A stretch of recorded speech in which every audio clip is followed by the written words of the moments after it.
Current affair day 3। कल मैं आपको एक बात बताना भूल गया था, वो ये है कि चैंपियंस ट्रॉफी में एक छोटी सी बात रह गई थी।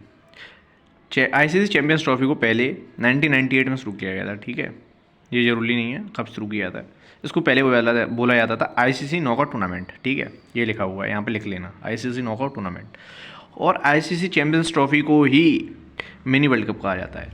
पहले इसका नाम क्या था? ICC knockout tournament. उसके बाद क्या क्या कर दिया गया?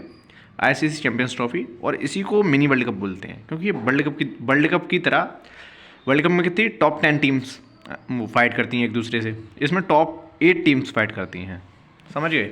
इसलिए इसको मिनी वर्ल्ड कप बोला जाता है। तो आज शुरू करते हैं आज का पहला question. For how many years India obtained the chairmanship of international institute of administrative science, IIAS, ठीक है। इसको 3 साल के लिए इसकी चेयरमैनशिप हमें कितने साल के लिए मिली है? 3 साल के लिए मिली है, बड़ी मुश्किल से मिली है, 2025 से लेके 2028 तक, ठीक है। इसका हेडक्वार्टर कहाँ पर है? एक बेल्जियम नाम की कंट्री में है, और वहाँ पर जगह का नाम क्या है? ब्रुसेल। ये इंडिया डिफीट ऑस्ट्रिया, ये सब याद करने की ज़रूरत नहीं है, सिर्फ तुम्हें याद करने की ज़रूरत कितनी साल के लिए मिला और कब से कब तक के लिए मिला, और इसका हेडक्वार्टर कहाँ पे है? बेल्जियम में। बस क्या चीज़ मिली है? चेयरमैनशिप मिली है, कहाँ की? International institute of administrative science की, ठीक है। Ajay warrior 25 was conducted between which 2 countries? Ajay warrior, मैंने तुम्हें बताया था ना कि एक्सरसाइजेज होती हैं कंट्रीज़ के बीच में। अजय वॉरियर उन्हीं में से एक एक्सरसाइज का नाम है, और इसमें पूछा जा रहा है किन 2 कंट्रीज़ के बीच में होती है, तो ये होती है इंडिया और ब्रिटेन के बीच में, ठीक है। तो अजय वॉरियर एक्सरसाइज है वो इंडिया की मिलिट्री और ब्रिटेन की मिलिट्री के बीच में होती है। उसी तरह को बाद में बताऊंगा। लोकेशन, इसकी लोकेशन कहाँ पर थी ये याद करना जरूरी नहीं है, ये पूछता भी नहीं है, ये शायद पूछ ले। सिख रेजिमेंट ने पार्ट लिया था हमारी तरफ से, इंडिया की तरफ से सिख रेजिमेंट ने पार्ट लिया था, ठीक है। हाँ, अब जो चीज़ रह गई तो बताना। इंडिया और ब्रिटेन की आर्मी में जो एक्सरसाइज होती है उसको अजय वॉरियर बोलते हैं। जो इंडिया की नेवी और एक ब्रिटेन की नेवी में जो एक्सरसाइज होती है उसको पैसेज एक्सरसाइज या पैसेक्स भी बोल देते हैं। जो इंडिया की एयरफोर्स और ब्रिटेन की एयरफोर्स में एक्सरसाइज होती है उसको इंद्रधनुष बोलते हैं। How many years has the प्रधानमंत्री ग्राम सड़क योजना कंप्लीटेड? ग्राम सड़क योजना के बारे में आपको पता होगा, उसको कितनी साल हो चुकी हैं चालू हुए? 25 साल हो चुकी हैं। और ये किसके द्वारा चालू की गई थी? अटल बिहारी वाजपेयी के द्वारा। कब स्टार्ट की गई थी? 2000 में। बस ये याद रखना जरूरी है किसके द्वारा चालू की गई थी और कितनी साल हो चुकी हैं उसको कंप्लीट हुए। इसको शॉर्ट फॉर्म में PMGSY भी बोल देते हैं, ठीक है। प्रधानमंत्री ग्राम सड़क योजना, याद हो गया?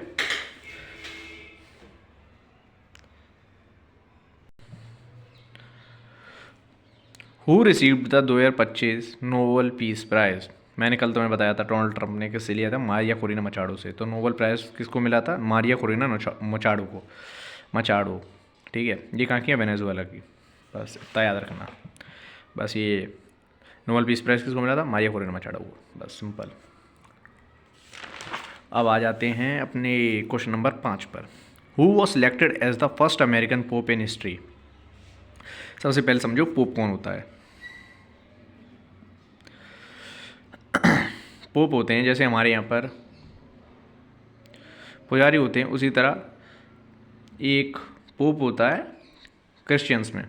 क्रिश्चियन में मतलब इंटरनेशनल एक चर्च होता है। इंटरनेशनल चर्च में रूल्स एंड रेगुलेशंस बनाए जाते हैं क्रिश्चियन रिलीजन के ऊपर कि ये चीज़ हमारे रिलीजन में आती हैं, ये चीज़ नहीं आती हैं।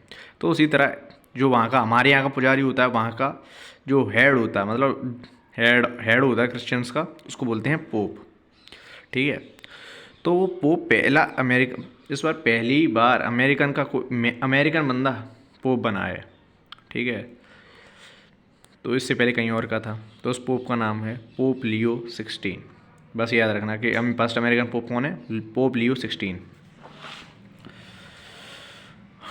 Van is the national mathematics day observe? ये कब मनाया जाता है? 22 दिसंबर को मनाया जाता है। और किसके बर्थडे के रूप में मनाया जाता है? इसको मनाया जाता है श्रीनिवास रामानुजन। ये एक बहुत बड़े साइंटिस्ट थे इंडिया के, और इनको बोला जाता है a man who news infinity. और ये कहाँ के रहने वाले थे? तमिलनाडु के। ये कब पैदा हुए थे? ये इस ईयर में पैदा हुए थे, इस जल्दी 1920 में ख़त्म हो गए थे। पर ये याद रखना ज़रूरी नहीं है, बस ये याद रखना है कब मनाया था। 22 दिसंबर को। किसके उपलक्ष्य में मनाया था? श्रीनिवास रामानुजन। और इनको क्या बोला जाता है, a man who news infinity. इन्होंने इतने सारे फार्मूलेज लिख दिए हैं कि अगर वो सॉल्व कर दिए गए तो इंडिया की क्या वर्ल्ड में भूचाल आ जाएगा। Who won the open title of FIDE world rapid championship 2025। इसको जीता है मैग्नस कार्लसन ने। वो कहाँ के रहने वाले हैं, नॉर्वे के।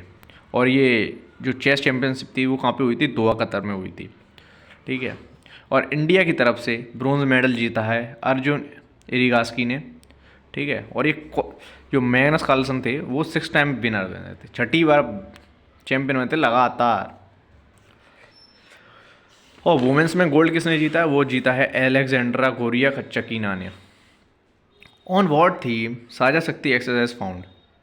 मैंने तुम्हें बताया कि एक्सरसाइजेज होती हैं कंट्रीज़ के बीच में, पर ये जो एक्सरसाइज है साझा शक्ति, ये किसी कंट्रीज़ के बीच में नहीं होती है, ये मिलिट्री और सिविल कोऑर्डिनेशन के बीच में होती है। मतलब सिविल मतलब मिलिट्री मतलब आर्मी, इंडिया की आर्मी और इंडिया की पब्लिक के बीच में जो एक्सरसाइज होती है उसको बोलते हैं मिलिट्री सिविल कोऑर्डिनेशन एक्सरसाइज, ठीक है। और ये कहाँ पर होती है, महाराष्ट्र में, ठीक है। What is the India's position in the world press freedom index 2025। मतलब हमारे यहाँ पर जो क्लास में टॉपर होते हैं उसी तरह यहाँ पर प्रेस यानी कि न्यूज़ चैनल्स की भी रैंकिंग की जाती है। तो इंडिया की रैंकिंग आती है 151 नंबर पर, मतलब 191 नंबर पर आती है। और टोटल ये किस देश में से, मतलब 180 देशों में से। कितनी बेकार बात है भाई ये, मतलब 101 तुम्हारी क्लास में 180 बच्चे हैं और तुम्हारी रैंक आती है 151। ख़राब बात है कि नहीं है, ठीक है। छोड़ो वो, बस याद रखना कि 151 पे आती है। और ये किसके द्वारा की जाती है, इशूड की जाती है, रिपोर्टर्स विदाउट बॉर्डर। ये कहाँ पर है, पेरिस में। In how many categories were award given in the national science award 2025। National science award 2025 किन कैटेगरीज में दिए गए थे, ये 4 कैटेगरीज में दिए गए थे। पहला है विज्ञान रत्न, एक विज्ञान श्री और विज्ञान युवा और विज्ञान टीम। बस ये पूछा जाएगा कितने कैटेगरीज में दिए गए थे, कैटेगरीज के नाम नहीं पूछे जाएंगे तुमसे। और किसके द्वारा दिए गए थे, ये दिए गए थे science and technology and ministry के द्वारा, ठीक है। बस इतना ही है, और मिलते हैं कल। और आज के लिए कोट लिख दे रहे हैं। आज का कोट है ये, you are not failed by someone's opinion,